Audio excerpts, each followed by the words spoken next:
This is Grant. This is Sloan. And we're your drunken uncles. We've been drunken uncles for many a year. We've spent all our money on whiskey and beer. And now we're on YouTube to settle the score. And we'll never play drunken uncles no more. And it's no, nay, never. No, nay, never, no more. Will we play drunken uncles?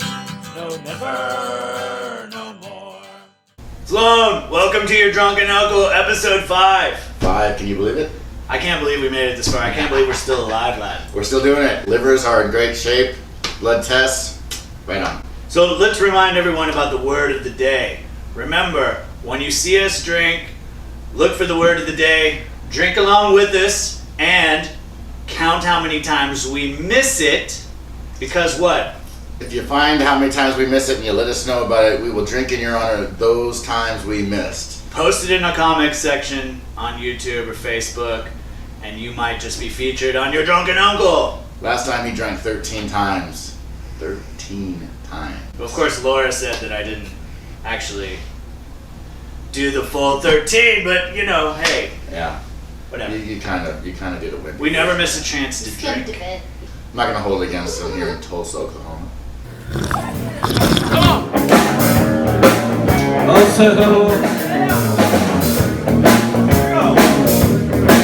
Well, I was standing in the corner searching for my wrist. Need a little fire and need to get high. Sloan, what do you be drinking there? Drinking a great Dead Armadillo Amber is what I'm drinking. Dead Armadillo Brewery. From where is it, Sloan?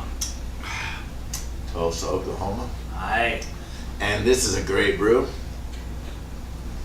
It is. Look at the color on that. Yeah. And the head is great. I mean, it's coming from a can. I mean, we've been upgraded in Tulsa.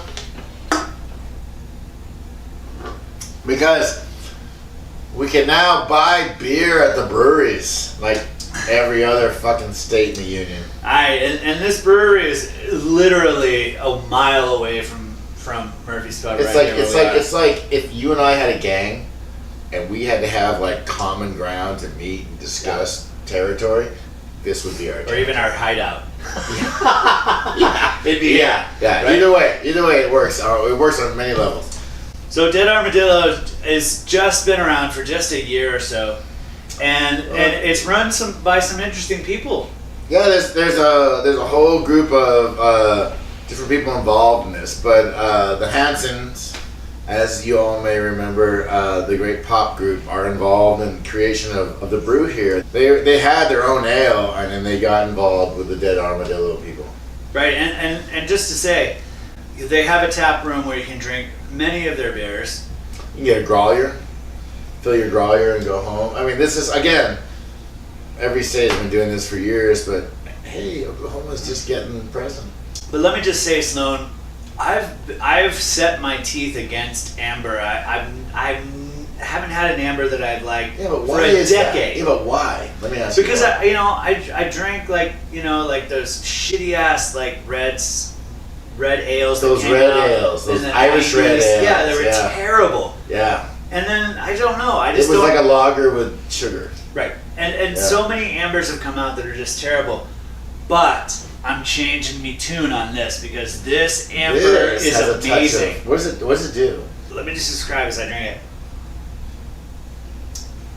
It's got a complex flavor. There's a right amount of hops that keeps the bitterness up, so it's not too sweet. Exactly right. Is that the thing? Exactly right. Yeah. A lot of red beers, especially our old ambers, would just be a sweet version of a lager. You know? Right. You know. This is complex, like Grant said. It's very complex. And it actually plays with that idea of the IPA and the APA. Yeah, it's refreshing, but it's not too heavy at the same time. Like, it's very drinkable. Oh, it's lovely. I mean, I could drink this. Yeah. Every morning with breakfast. God bless you, Dead Armadillo. You got the amber right. It's a beautiful beer. And let's say this, because I think we're onto something here. In Tulsa, Tulsa. God damn it, Sloan, shut up. In T-Town. In T-Town. What I'm trying to say is in Tulsa, we have Prairie, we have Marshalls, and we have Dead Armadillo. And Dead Armadillo in this area, within the Tulsa region, might be offering the most complex and brilliant beers in this area. I can't keep up. I agree. And, So, cheers. Cheers. Your drunken uncle says, we love Dead Armadillo. Red Amber. Red Amber. And the old triangle when jingle jangle all along the banks of the Royal Canal. So, Sloan, what's up next? we're going to talk about Skibbereen. Skibbereen, Ireland. Skibbereen, Ireland, one of our favorite places in West Cork, the west of County Cork, Ireland.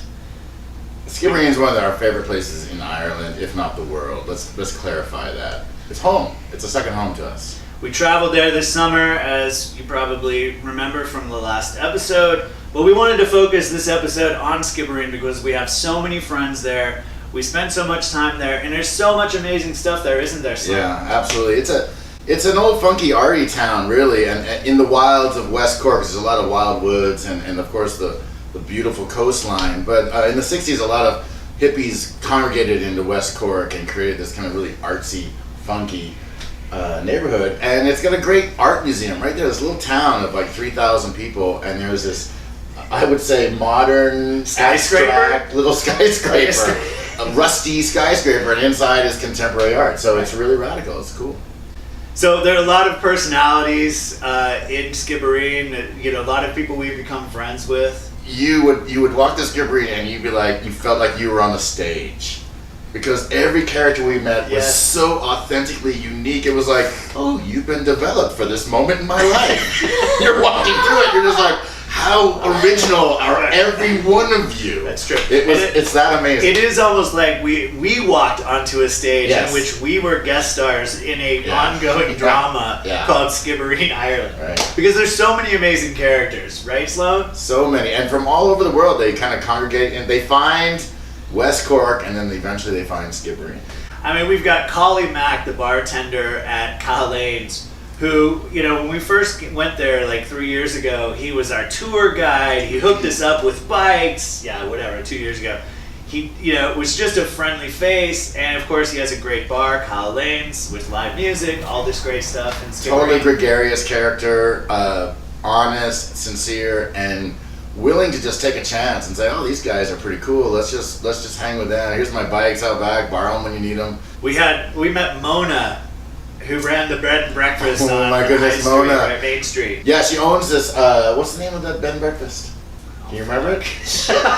It is the most amazing bed and breakfast. It is brilliant. People come there just to photograph and to tour her bed and breakfast. It's full of all of these amazing pieces of furniture, knickknacks, mannequins. Her artwork. Yeah, jewelry, antiques. She's a true eccentric. Yeah, totally. Without question. Hippie, another hippie, right? Yeah, Another hippie artist. great personality, great spirit. She's turned her bed and breakfast into almost a Skibbereen museum, and she's always packed. Yeah, that's exactly it, because she's so authentic that everybody wants to stay there. So it's a brilliant business model on top of it. We met, Gary. Gary Bollard. Gary Bollard, the burrito guy at the market, who's a fantastic friend now on Facebook, and probably one of the funniest guys on Facebook I see a I want to lot. be friends with him. Yeah, he seems so He seems so sweet, doesn't he? Yeah. Yeah. Photogenic and But then some of the stuff he posts on Facebook, I'm like, whoa. Really? I don't even know if I'd post that on Facebook. He's a crazy fecker. I believe he runs a burrito shop, burrito stand in Kinsale, I believe, and he comes to Skibbereen for the market every Saturday, and they were great. We tried some of his burritos. Yeah, he was very generous with that. Yeah, he was super generous with that. And he's doing a pretty good job. At the market, we also met lovely Holly. Holly, the great dimples, selling seeds, believe it or not, organic seeds. I had a whole seed stand there. We interviewed her, and they had this business going on. I guess it's been like handed down through the generations.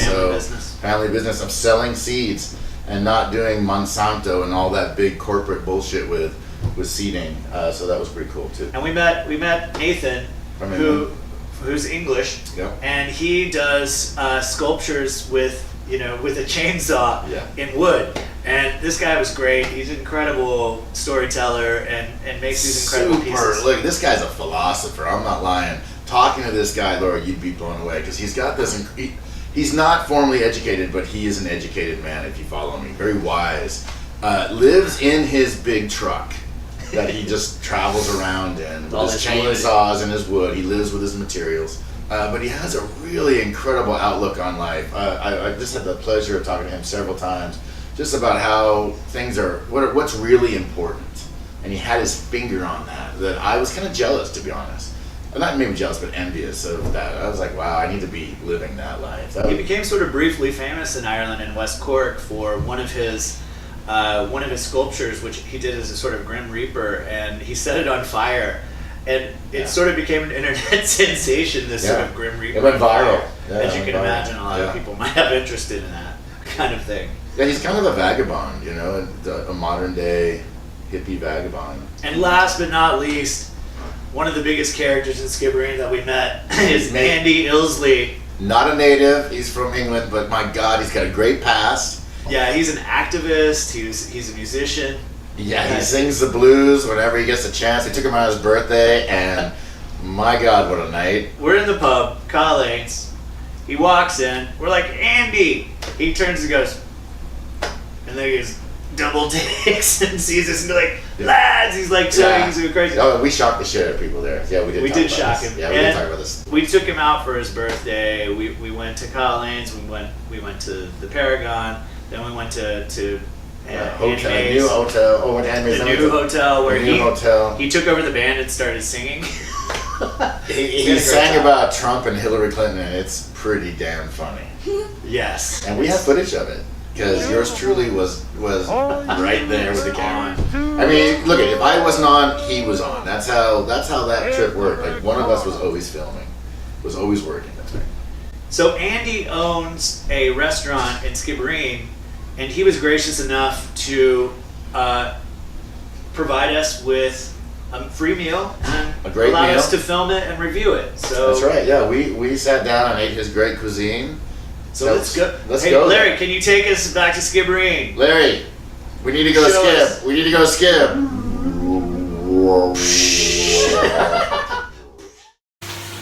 Sloan, we're live from Fork and Pie! Woo! In Skibbereen, and that's Andy in the background. Andy's our chef for the night. Owner and chef of this little restaurant. He's prepared an amazing American-style feast of ribs, wings. We've got some corn on the cob. We've got baked beans. I mean, if you wouldn't know the difference, you'd think that Andy was American because this just comes across as a complete American dish, and we're so excited to eat it, aren't we, Sloan? We are very excited. I'm gonna try the ribs. The first thing I'm gonna try is the ribs. Tender. Andy was saying these are lollipop ribs, which means you just pull them off. They fall right off the bone. But they're different. He's got an amazing rub on there. Yeah, it's the rub, and he puts very little sauce on it. So, what, I mean, in America, where is it? South Carolina? Look at it. Look at that. Right off the bone. Shit, I just ate a chunk of the bone. That's how freaking soft that is. Yeah. Wow. Well played. All right. But unique flavor, right? There's a little bit of sweet. There's a hint of heat. And just spice. A little bit of heat. And something I can't really detect. Like coriander or something. Yeah, there's a unique flavor to it. I always like to follow my ribs with some baked beans. Try the beans. Classic baked beans. As good as home. All right, let's do a wing here. Wait. Yeah. Oh, yeah, beer. The Drunken Uncle has to always cleanse his beer. palate. Gotcha. I put the ribs in together, right? Now, from what I saw, we have a sauce here. I'm not exactly sure what he did, but we're gonna try these out. Yeah. Interesting. Like lemon pepper in the background, right? Yeah. But there's some spice. Yeah, there's lemon, definitely lemon. Right on. Thank you so much. See you soon. See you later. They're good. It's really good. We have a depth here that I don't think we've had before. It's like a lime chili, No, right? lime chili. That's good. I think I agree with that. Delicious, nutritious. See you later. And we'll have the chef on, and we'll talk to him, and we'll find out exactly what he did. But right now we're just picking out Yeah. because he's been waiting for And us. this is a yogurt blue cheese that you dip it in, which is a great idea. Blue cheese being the original sauce that goes with wings. But this is some gourmet fucking wings, man. I'm tasting the spice now. Hell yeah. Really good. Meat is super tender. Oh man. These aren't those massive sort of like No, they're the classic. growth hormone fed Yeah. chickens. But the meat is so Andy, Yes. juicy. where'd you get your meat? Within 20 kilometers of here. 20 kilometers So the from this ribs- town, Skibbereen. The ribs are from Dunmanway. Yeah. It's about 10 kilometers up the road. Right?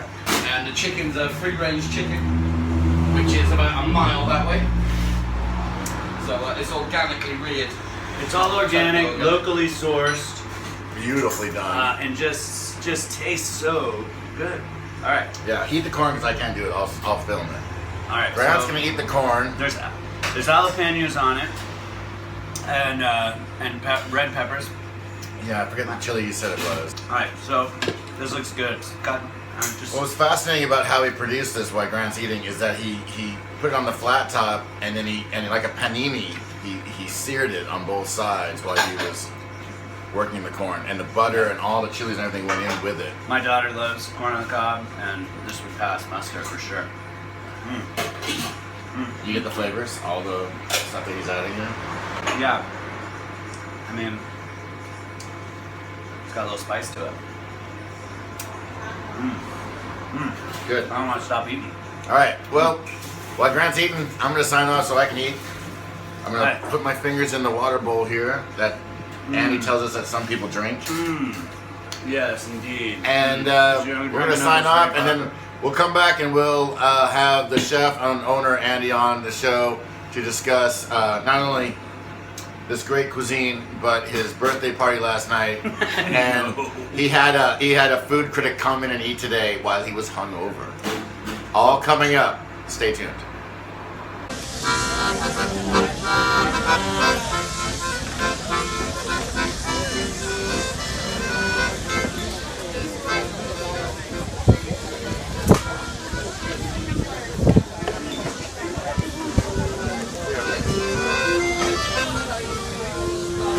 Sloan, here Yes. we are.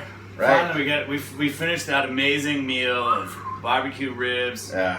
wings, corn Corn on the on the cob, cob, delicious. and the incredible baked beans. All of it was amazing. I'm stuffed. Cold beer. Andy, how long have you had this place I'd open? just like to say the food is really, really good. And that's Andy unbiased. Illsley, ladies and gentlemen, Unbiased. the proprietor of this fine establishment, an Hi upstanding, everybody. an upstanding young man of the Hey, community. Skibbereen businessman. No That's less. right. When did you Skibbereen open these doors? Yes. October. October. Yeah. And you already have a pretty steady following, don't you? I'm doing all right. Yeah. That's It's a good thing. People So- like the food. Wait, what's the name of the establishment? The fork and pie. The pork and pie. Fork and pie. Right. And let's get a little tour of the place, shall we? We are in the dining room, as it is, and there's one table. Recognize that. Reservations are required. Yes, reservations are Always required. booked. Fully booked.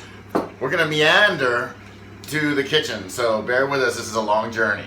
I know. Andy, give us the tour. Take us all the way Okay, back. here we go to the kitchen. Right, here we go. And here I am at the kitchen entrance. And there we are. All right. So tell us about the opening the shop. What you did with the decor and the construction. The construction. So basically, I've got no money. So I saw a shop that was an art gallery, and I thought I can put a kitchen in there. So everything you see, from the ceiling to the floor, All this wood, all this, everything else in here is all taken from skips or upcycled or borrowed off people. I'll give you a guided tour, right? We'll start with the roof. So this pipe in the roof, if you can see, if you go up there, see the pipe there? Right, there's the pipe. So that was in a pile of stinger nails as I was walking down from the field. But He has the fitting of this pipe right there. That's basically his exhaust, right? Coming off the fryers. so this is off there. So what you do, And it pumps out the air. I'm sorry, going with this.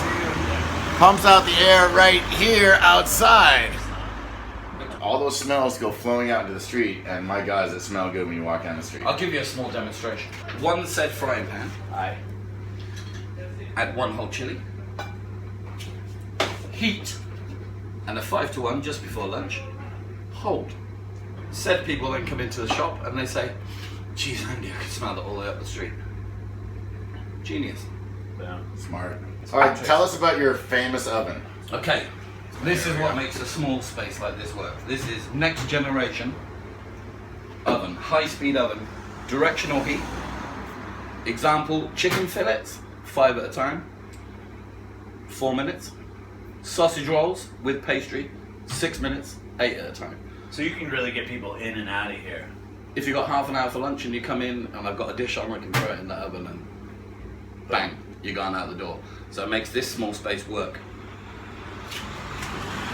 Directional heat. Little hob, cook anything on that. And then the genius, panini grill, half the price of a flat grill. Throw your burgers on that, heat from the top. Moist burgers. Burgers on a panini grill. There's something that the shop is famous for. Your signature dish. Why don't you tell us a little bit about it? What's it called? Okay, so I tried to come up with unique, special names and ingredients for my burgers. The famous and big with the ladies is the pork in cider. It's pork. Cider? It's pork and apples marinated in cider, and then grilled apple on top of the burger. Oh God, that sounds lovely. Which happens to go along with my big cock, which is here in the kitchen. If I show you, there's my big cock. The fiery pig. Alright. What's the fiery pig? Apple and jalapeno compote on a pork burger. Comes with instructions on the bottom of the wrapping paper. Once opened, place toilet paper in fridge. It's fiery. Right. Fiery. Right. So this is local, mile up the road, Hereford beef. A little bit of the fat going through it. Tell us about where you get your So beef this and is your products. a mile up the road. The butcher's is down here. He owns an abattoir, so he rears the Hereford, takes it to the abattoir, into the butcher's. We hang it minimum 31 days, and then I take the flank of the cow, which is down the side of the cow, the spider steak, which is in between the legs. Perfect burger. And then we use local black pudding on one of them. So cow's blood. There's sweet apple going through it, and a lot of people say that once you go black, you never go back. That's true. Yeah, it's and very I think they were talking about pudding when they said that. Yeah, it was puddings. Right. Black pudding. Black pudding. Thanks. It's All black. right. Well, we need to finish our tour of the kitchen. What else we got in there? Okay. All right, let's go deep All right, into the kitchen. Okay, hang on. I'll just walk over here. I'll just move the camera. There we go. Now. This is a sink. The special thing about this sink, I found it in a skip because it had no legs. Well, and a skip is, tell us what a skip is. A dumpster. A dumpster. Yeah. Essentially, except for the appliances. Everything in here, apart Everything from the here is appliances, pretty free. I Pretty found. much you found. Yeah. And I just want to point something out, and I don't know if you can see it, but that wood, that beautiful wood top, right there, he found laying in a field, and then he just See, saved it. The That's secret of gorgeous. this, Ty Pennington taught me a trick. Big in America, isn't he? That home program. Right. I burnt the knots with a blowtorch to age it. Oh. Hey? Well played. Yes. Well played. That's the cherry on top, right? Now, no, this is the cherry. You missed the cherry. Let me just go to this sorry. side of the Yeah, kitchen. yeah. Right, yeah, hold on, we got, Keys, get everybody, keys, we're gonna move resistance, around, here we go. we're gonna move around. The shelf. And Yes. if you just follow me down this way, we'll show you what the shelf is. A scaffolding plank. Genius. Yeah, I agree. So Maximum If you effort. want to open a restaurant, you need to come to Skibbereen and talk to Andy At the Fork and Pie. at the Fork and Pie.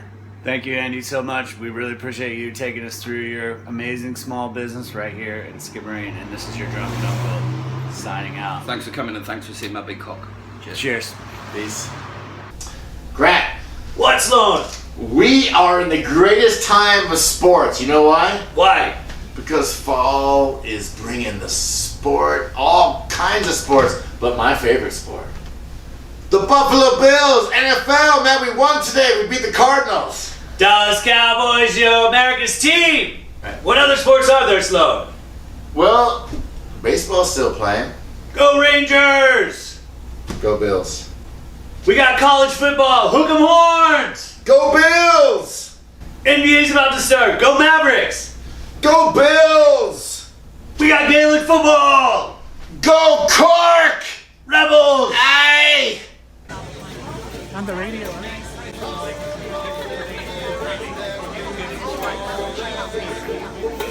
To be honest, I'm getting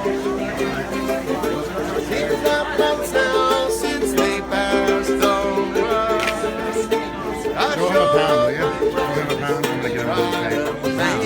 Where the fuck are you? The king. You're in the king.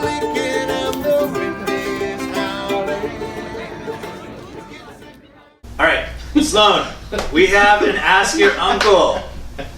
Yes, Do we we do. not? Yes, we do. One of our devoted Facebook fans is seeking advice. Sloan. So many devoted fans, and they ask all these incredible questions, and sometimes we just have to weed through them all and just figure which one can we ask. This is the good one. Well, because Laura picked it out. All right, so Laura, what question do we have for today? So John Marcus asks, hold on a second. I should have practiced this. How do you tell your girlfriend that her dog is a little punk bitch that bites your balls when you're sleeping and that you're going to drop kick it into the next election cycle? Oh, do you have experience with this?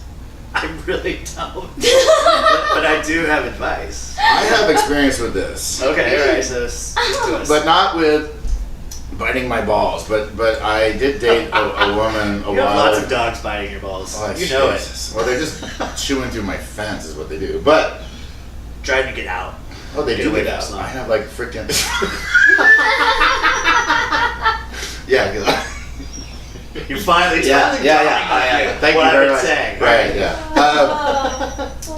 She had this little yippy dog that would yip. This is years ago, and it drove me crazy. I mean, it would be to the point like you go into the bedroom and this dog would be there at the foot of the bed yipping, and it kind of ruined the mood. So I kind of get the hatred and the anger behind this question. So what I'm hearing you say is that like maybe there's a kind of territorial, possessive thing going on with the dog. Little dogs, they have a Napoleonic complex, man.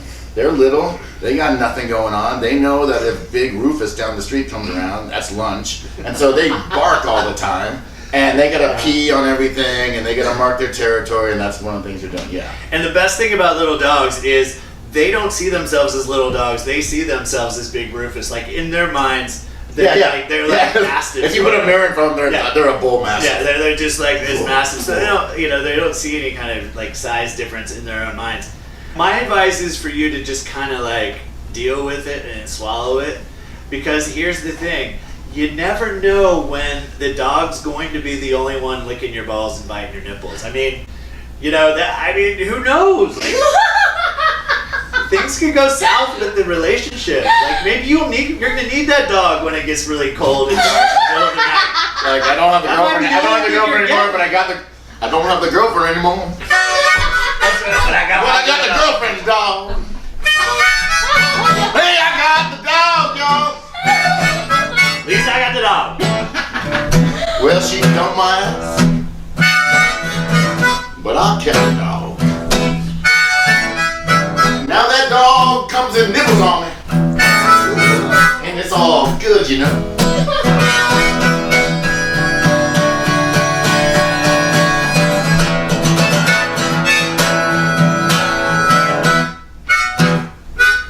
Okay, keep playing. So, John, here's my advice to you. Next time that dog comes a nibbling, take your two legs and squeeze them close. And when when you feel that dog going like this, you just keep those legs held close. And then go to sleep. But before you go to sleep, prepare for that moment when you pull the cover back and do that Godfather moment, like when the head of the horse is right next to you. You go, oh Jesus, what the? Oh Lord!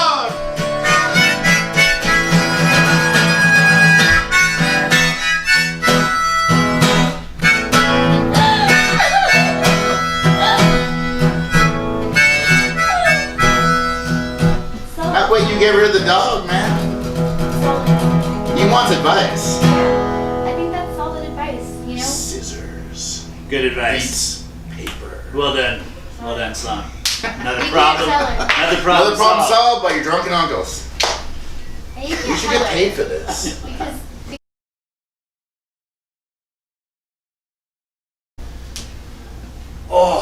Oh, Sloan. Don't you regret that last shot when you wake up and you got a nipple piercing? It depends on the shot. What?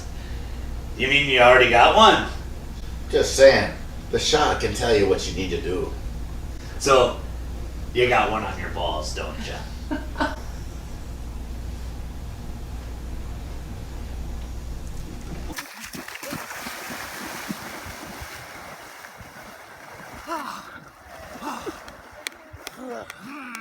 Can I get an amen?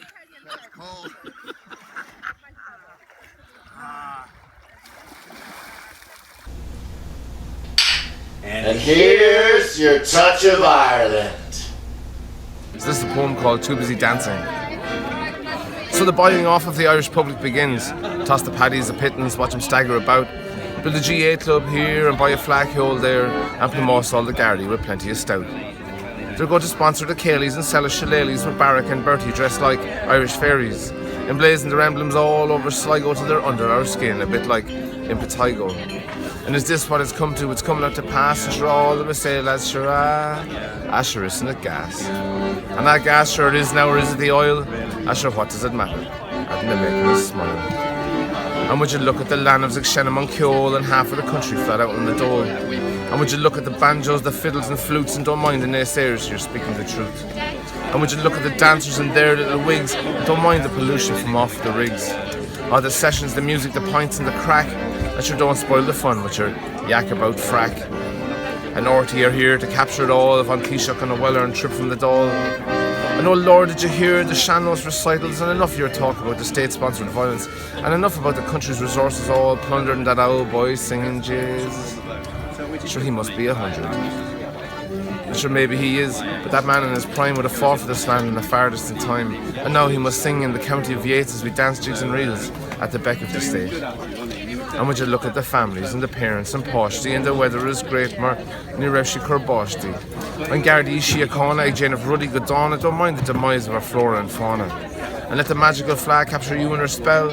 Sure, it wouldn't be going on, only for shell. They're going to eat the whole cake, show us a few crumbs, while we're too busy dancing here under their thumbs. Right, that was amazing. Thank you, Cormac.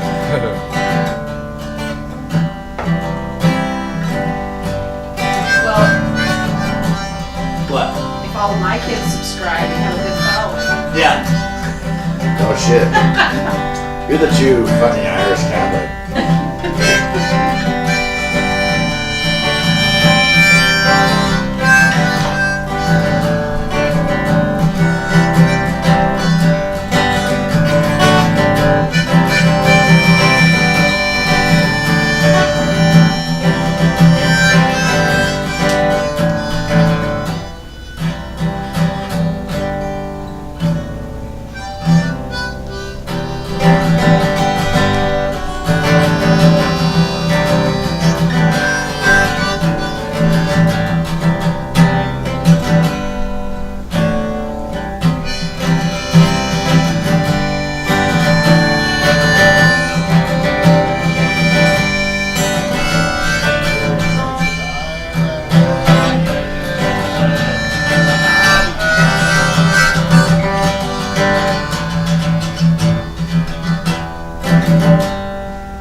Alright, what else? We're not doing anything